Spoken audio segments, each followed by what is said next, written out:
This is BoomerLife on CL650.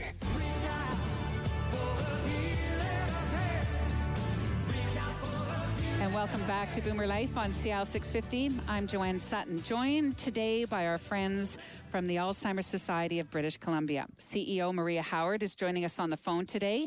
We also have registered nurse and caregiver Menken Ladd is on my right. We just had a great conversation with Menken about caregiving for her mother who has dementia. And now we say hello and welcome to a current board member with the Alzheimer's Society of BC. We say welcome to Tony Yu. Well, it's been a pleasure to be here.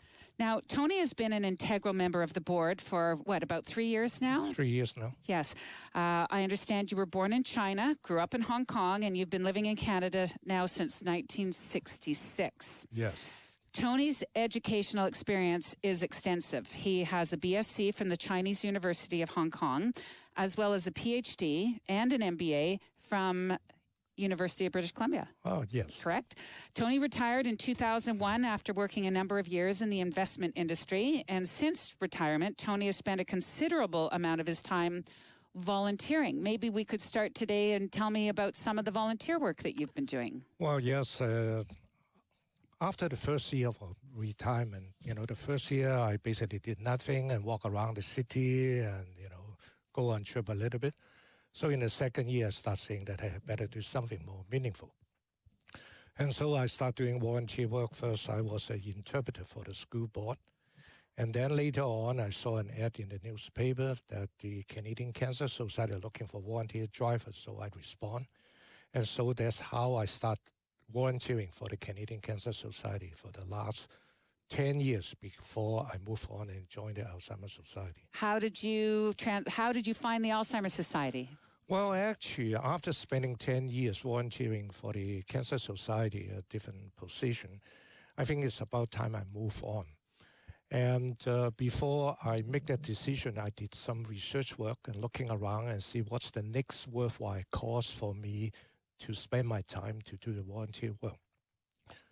Then I come to realize that, Alzheimer, the disease itself is very challenging.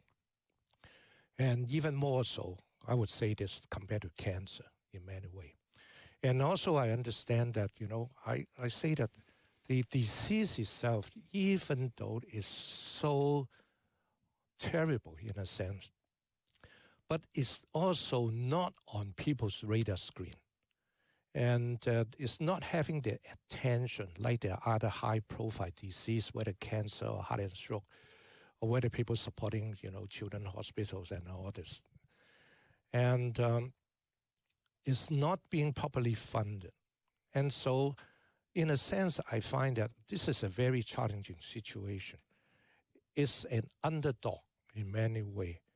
So I say, maybe this is the thing that I should do. And for this particular cause.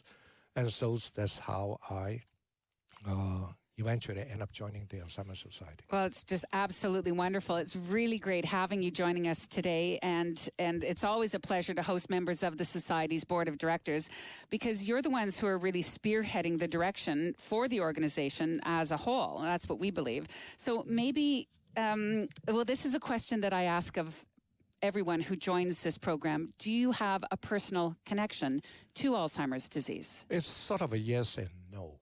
The no part is I'm very fortunate and I'm grateful that none of my immediate family members being affected by the disease. But the yes part is that I do have friends and acquaintances, their family themselves have been touched by the disease. So I'm sort of fully aware of the impact of the disease on people. Well, just a few moments ago, you actually noted a number of issues that I agree that are very important to see addressed. You referred to the Alzheimer's disease as a bit of an underdog. Yes. Obviously, as you're advocating for this initiative like the Chinese Community Outreach, you want to see some of these issues addressed. How do you feel we're going to do that? Well, the important thing is that it's quite interesting. Okay, I talk to friends and people in the Chinese community.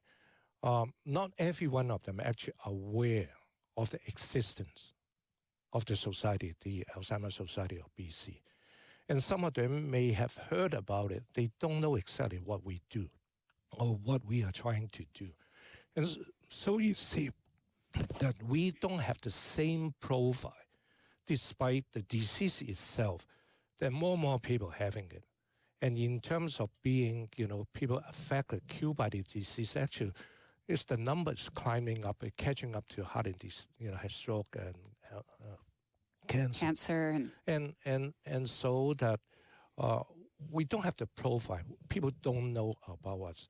So I think it's very important for us to be able to tell the story to the Chinese community and working with them, with every member of the community, whether individuals, organizations, church group, and company in the community. We work together, tell them our story, tell them about the disease itself, and as partners, we work together.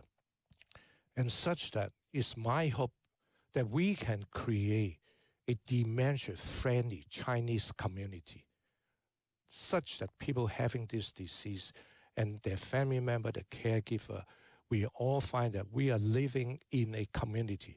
They are welcome. They are part of the community.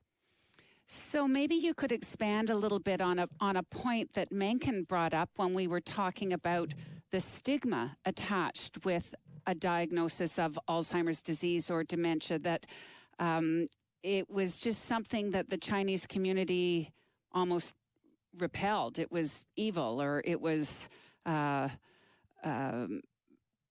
embarrassing, or didn't want to be recognized. Yes, I think stigma is still a major issue. Probably it's not unique to the Chinese community. Probably some other community are also facing the same challenge. So I think the number one thing is really we have to, through education, to let people know, okay, having this disease is not a normal part of aging. It takes tremendous courage for you to come out and say that I have this disease. For a family member to say that, yes, we have a family member that have this disease. I recall cancer. You say 50 years ago, 60 years ago, people still don't want to talk about that they have cancer. But throughout the years, through education, okay, and also the advancement, on the medical things and everything, that people now, you say that I have cancer, people don't feel that, hey, I'm being embarrassed telling people to have cancer. So I think that I believe strongly that through education, this is the most important thing, is that people would say, hey, this is a disease. And I know that in the Chinese community, and maybe in some other community as well, we still label this particular disease as senile. And we still think that this is normal part of aging. In fact, this is not.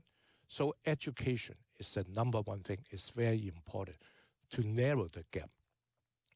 And so the other thing in terms of, what I see that I just mentioned, that because we don't have the same profile in terms of the Alzheimer's Society as others.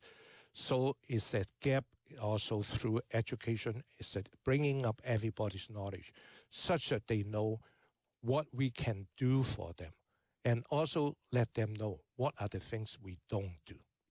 So as a board member with the Alzheimer's Society of BC, what are some of the ideas that you've brought to the table of how to bridge that gap and how to educate everyone, and in particular in today's conversation, that Chinese community? What ideas have been brought forth?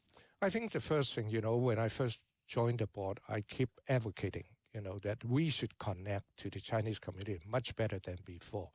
Even though the society the Alzheimer's Society have been offering, support and education to the Chinese community. But still, we can do much, much more. And so it's a matter of how we can raise money and have more resources and support for us to go out, truly engage the Chinese community. And we can see that sometimes some other health-related organization, and they would have, event, they can publicize their name. Maybe they have fundraising event, they have gala, they can use the media such that people would know, hey, this is the organization there for a particular cause or for a particular reason. And we have not been able to do that. So it's an important part of the strategy is that first, We want to engage the community. We want to reach out, whether through the media, through other company, organization, church group. We would go out and tell them our story, what we are advocating, what we can help them in terms of, when they are facing this challenge and disease. So this is a very important part, is that we say we would roll this out to make the connection. I mean, sure, the ability to say hosting, fundraising, and whatnot. Right now, this is not a top priority. The top priority is that we want to engage the Chinese government. We want to tell them. So we would say that we would go out, take our initiative, or we would hopefully get people also asking us to attend maybe church group, maybe some of the senior home, and through all kind of activities to tell our story, to tell them about the disease. Yeah. And also important thing is that what we can do for the community right now, we basically quite constrained by our resources. And so it's quite important that, once we hope that when we roll out our initiative, to contact the community, to let them know why we are here, what we can do for them. And we hope we also get their support such that we have more resources, we can expand our service, and when we talk about things, when I look at what we are offering, to the Chinese community compared to what we have been offering to the mainstream so-called, there's still a gap there in terms of the breadth and the depth, in terms of information and all kinds of things. For example, we could, create perhaps a website that's in Chinese as well. And also we could increase the publication in Chinese as well. And we can do a better job with media as well. And such that everybody would know, hey, when they have this particular disease, they can turn to us. And ask for you have to go support. right back to the grassroots of getting your hands into that community. Do you get out yourself as a speaker, like to get into a public situation where you're at a conference or a church group, or are you hands-on that way yourself? Or? Yeah, I'm hands-on to some extent, okay, and because right now we're just rolling out this initiative, so we have to let people know that they can ask us to go there. And I've been attending some of the independent fundraising event and give a very brief thank you and whatnot. And so we also need to create, perhaps other than myself, and more people that we can engage to become ambassador for the society, to go out to the society and be there to let them know what we do. Well, I think that's the main goal of the Alzheimer's Society in general is to, and one of the reasons we're all here together in this program is to say it's okay to talk about it, to reduce the stigma about Alzheimer's disease, regardless of what community you're in. And we need to start that conversation now. Oh, yeah, definitely. It's something we definitely have to do to take away the labeling, the stigma of the disease, and such that everybody can say. So that's why the notion, the idea to create a dementia-friendly community is very important. And not only in the Chinese community, in every community, such that people knowing how to recognize the symptom of people that have this disease, their behavior, how we can change our way of communication, how to talk to them, how to help them. And this, I believe, would really, reduce the stress and pressure on the family, on the caregivers, and such that everybody can live in a community really feeling that they're still part of it. And a major challenge for people that have Alzheimer, is the social environment. And because quite often they will withdraw. Because become isolated. Isolated because when they go out and they find that they be forgetful or finding more difficult to express themselves. And the friends don't understand, maybe start laughing or maybe start saying, hey, do you have this senile disease or whatever? Or they disappear. Exactly. So that would make them disappear. They feel uncomfortable. So we, as a community, as a society, we learn about all these things, how to deal with it. then that would truly make the whole community a dementia-friendly community. I just want to say thank you, Tony Yu, for your input and for your passion. I think we will make great strides with people like you on the board of the Alzheimer's Society of BC. I certainly hope so. I just do whatever I could. We thank you for that.